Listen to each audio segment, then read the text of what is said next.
سلامونه مې واخلې ټولو ملګرو ته سلامونه، نیکې هیلې او احترامات.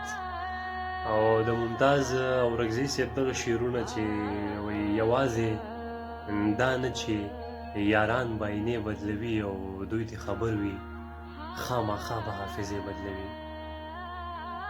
او مخلوقه موزې بهر دا ننداره مو وژني او دنیا بربنډ غسل کوي، نوې جامې بدلوي. او واقعیه دا ده واقعیه به حادثې بدلوي او حادثه دا ده حادثې به واقعیه بدلوي. او ښه شو ملګرو زمونږ نسل دا هم ولیدل چې طبیعت دومره زورور دی عقیدې بدلوي.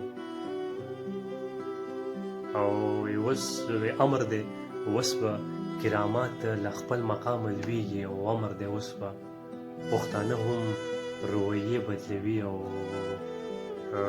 ساقي به هم هغه زاړه شراب نور نه ساتي بس، او ممتاز به هم مسترد شوي پیمانې بدلوي.